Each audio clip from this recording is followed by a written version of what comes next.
கழக ஒருங்கிணைப்பு குழுவை சார்ந்த மூத்த சகோதரர் அண்ணன் ஜேசிடி பிரபாரன் அவர்கள் கருத்துக்களை சொன்னார். மிக முக்கியமான அறிவிப்பை இறுதியாக எனது அன்பு சகோதரர் இரவும் பகலுமாக அதற்காக பாடுபட்டு ஒரு பட்டியலையே தயார் செய்து விட்டார். நாங்கள் துணையாக நின்றோம். ஆகவே அவரே அதை வெளியிடட்டும். ஆகவே வெளியிட இருக்கிறார். என்னன்னு கேட்டிங்கன்னா, ஒருங்கிணைப்பு குழு என்ன நீங்கள் என்ன பண்ணீங்கன்னு கேட்க முடியும். பண்ண ஓப்பனாக சொல்லிட்டார், 4 பேர் உட்காந்து பேசினா முடியும்னு. ஆனால் இது ஏதோ நியூயார்க்லேயும் ஜப்பான் தூரத்துலேயும் இங்கேயும் தூரம் இல்லை. எங்கள் போயஸ் ரோட்டத்துக்கும் கிரீனிஸ் ரோடுக்கும் 5 நிமிஷம் தான் ஆகும். ஒன்று இவங்க போகணும், இல்லை அவங்க வரணும். இது இப்படியே டிலே பண்ணிட்டு போய் கட்சி அழிஞ்சு போயிட்டே இருக்கு. இதுக்கு நடுவில் நான் ஒரு 5 மினிட்ஸ் என்னுடைய வேதனைகளை கொட்டி தீர்க்க வேண்டும். வேறு வழியே இல்லை. ஏன்னு கேட்டீங்கன்னா, காலையில் எழுந்தவுடன் நான் கடவுளை பார்த்ததில்லை. கடவுள் வடிவிலே புரட்சித் தலைவர் எம்ஜிஆரையும் அம்மா அவர்களையும் தான் பார்த்திருக்கிறேன். திராவிடர் கழகத்தினுடைய பொதுச் செயலாளர் தலைவர் வீரமணி ஆசிரியர் வீரமணி அண்ணன் அவர்கள் 69% இடஒதுக்கீடை கொண்டு வந்த பொழுது நாங்கள் கடவுளை பார்த்ததில்லை, அம்மா உருவத்திலே கடவுளை பார்க்கிறோம் என்று சொன்னார். ரொம்ப முக்கியமான பாயிண்ட்டுக்கு வரேன். இந்த நாட்டை ஆளுகின்ற முதலமைச்சர் நான் வாக்களித்தவர்களுக்கு மாத்திர முதல்வர் அல்ல, வாக்களிக்காதவர்களுக்கும் முதல்வர் என்று சொல்லி எனது பெரியப்பா புரட்சி தலைவர் எம்ஜிஆர் என்று சொன்னார். எனது பெரியப்பா அவர் படம் ரிலீஸ் ஆனா காலையிலே போயிடுவேன். ஒரு நாள் போக முடியாமல் போச்சு, டிராஃபிக்கில் மாட்டிட்டு ரொம்ப கஷ்டமாக போச்சு.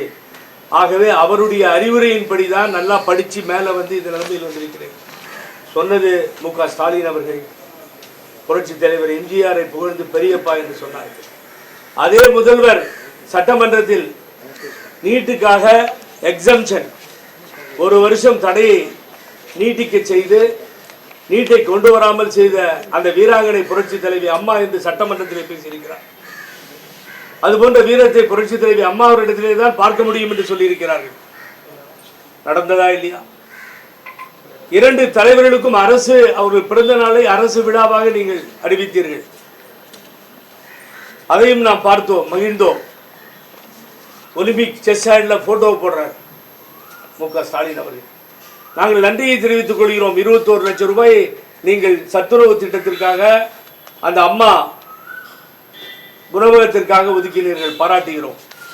ஆனால் உங்களது அமைச்சரவையில் ஒரு அமைச்சர் தாமோ அன்பரசன் என்பவர் எவ்வளவு கேவலமாக பேசினார் என்று சொன்னால், ஏதோ நடிகர் வந்துட்டார் சிஎம் அவரு.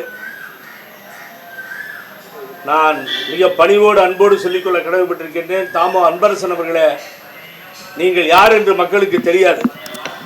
உங்களது கட்சி அமைச்சர் என்று உங்களை அமர வைத்திருக்கிறது. உங்களது கட்சி தலைவரிடம் கற்றுக்கொள்ளுங்கள். யாரோ எம்ஜிஆர் இல்லை, சிறு சேமிப்பு தலைவராக தனது பதவியை தொடர்ந்த அவர் 30 ஆண்டு காலம் 40 ஆண்டு காலம் கடும் உழைப்பிலே தான் திராவிட முன்னேற்ற கழகத்தை வளர்த்தவர்கள். புரட்சி தலைவர் எம்ஜிஆர் போல ஒரு தலைவரை நீங்கள் பார்க்கவே முடியாது. பேரறிஞர் அண்ணா சொன்னார், எனது இதயக்கணி முகத்தை காட்டினால், ராமச்சந்திரன் முகத்தை காட்டினால் அது வெற்றியாக மாறும். மக்கள் வெள்ளம் திரண்டு வந்த சக்திக்குரியவர் தான் எம்ஜிஆர் அவர்கள். ஏதோ ஐட்டாரே அப்படின்னு ஒரு வார்த்தையை சொல்லிட்டு அடுத்த வார்த்தை, நான் வேதனையோடு இந்த முதலமைச்சரை கேட்டுக்கொள்கிறேன். இன்றைய இந்த பேட்டியில அவர் முக்கியமான அறிவிப்புக்கு முன்னால தயவு செய்து நீங்கள் அமைச்சரவையிலிருந்து தாமோதரனை நீக்கித்தான் ஆக வேண்டும். நீங்க அதை செய்யாம போனீங்கன்னா பெண்களுக்கு செய்கின்ற துரோகமாக மாறிவிடும். மகாகவி பாரதியார் சொன்னார், மாதத்தம்மை இழிவு செய்யும் மடமையை கொளுத்துவோர் என்றான் பாரதி. கேவலமான வார்த்தையை அவர் பயன்படுத்தியிருக்கிறார். தலைவர் அம்மாவை வச்சிருந்தாங்களா, அதனால அம்மா செய்யமானாங்களாம். உனக்கு முதல்ல வரலாறு தெரியுமா? தம்பி வா தலைமை ஏற்கவா என்று பேரறிஞர் அண்ணா நாவலரை அழைத்தார். அதற்கு பின்னாலே நாவலர் விட்டுக் கொடுத்ததாலே கலைஞர் அவர்கள் பொறுப்பிற்கு வந்தார்கள். இறந்து போன தலைவர்களை நாங்கள் இழிவாக பேச தெரியாதவர்கள். நான் பேச மாட்டேன், அண்ணன் பேச மாட்டார், பழனிசாமி பேச மாட்டார், கஜேந்திரன் பேச மாட்டார். இங்கே இருக்கிற அருமை சகோதரர் சென்னை மாநகரத்தை சார்ந்த மாவட்ட கழக செயலாளர் சிவா பேச, எங்களுக்கு பேச வராது. நீங்க சொல்லி கொடுத்தா கூட கலைஞரை நாங்கள் தவறா பேச மாட்டோம். இறந்துட்டார்.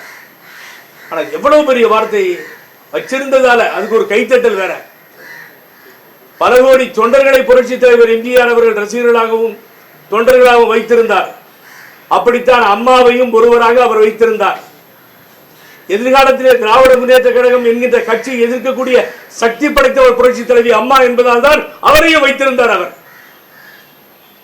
புரட்சி தலைவர் எம்ஜிஆர் தோற்றதே இல்லை, வெற்றியின் படிக்கட்டுகளில் ஏறிய பழக்கப்பட்டவர்.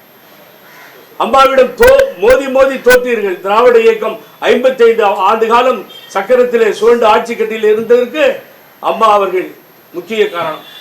நடிகருக்கு நாடாள தெரியுமா என்று கேட்டார்கள். கேட்டதே தவறு. நாடாள தெரியுமா என்றார்கள். நாட்டையே ஆண்டவர் புரட்சி தலைவி அம்மா அவர்கள். தாலிக்கு தங்கம், லேப்டாப், சைக்கிள், அரிசி என்கின்ற திட்டம் அண்ணாவருடைய கனவு. அது ஒருபடி அரிசி, 20 கிலோ அரிசி வேற ஸ்டேட்ல சரியா கொடுக்க முடியல. இந்த திட்டங்களை எல்லாம் தருவதற்குத்தான் புரட்சி தலைவர் எம்ஜிஆர் அவர்கள் அம்மா என்கின்ற பொக்கிஷத்தை வைத்திருந்தார். எவ்வளவு கேவலமான வார்த்தையை பயன்படுத்துவது. தாமோ அன்பரசன், உனக்கு அறிவுக்கும் சம்பந்தம் இல்லை, தயவு செஞ்சு நான் சொல்றேங்க, எனக்கு அதை பற்றின எங்களுக்கு கவலையே இல்லை. ஏதோ ஏடிஎம்கே தொண்டன் சோர்ந்துட்டான். அருமைக்குரிய நண்பர் அண்ணாமலை அவர்கள் சொல்றார் 4வது இடத்துக்கு போயிடும். அவர் பார்த்துட்டார்ல 3வது இடத்துக்கு போனதை, டெபாசிட் போனதை பார்த்துட்டார்ல பிஜேபி தலைவர். அதனால அவர் சொல்றார் நாங்க வந்துடுவோம், 4வது இடத்துக்கு போயிடுவோம். அதிமுக தொண்டர்கள் சோர்ந்து போனதாக சரித்திரமே இல்லை. அம்மாவையும் தலைவரையும் தவறாக பேசினீர்கள் என்று சொன்னால் எந்த நிலைக்கு வேண்டுமானாலும் இறங்கி போராட இந்த தொண்டர்கள் தயாராக இருக்கிறோம். இதுதான் நான் தாமோ அன்பரசனுக்கு சொல்லுவேன். நீங்க சொன்னதுக்கு மன்னிப்பு கேட்கணும். இல்லை என்றால் நான் மதிக்கக்கூடிய முதல்வர் முதலில் அமைச்சர் இல்லைன்னு தூக்கி எறிய வேண்டும். அப்ப நீங்க பேசுறதுலாம் பொய்யிடும் சார். அருமைக்குரிய சகோதரி கனிமொழி சொல்லியிருக்காங்க, அம்மாவின் வீரத்தை பாராட்டுகிறேன், அவங்க எனக்கு பிடிச்ச தலைவின்னு. அதெல்லாம் பொய்யிடும் அன்பரசன் பேச்சுக்கள்.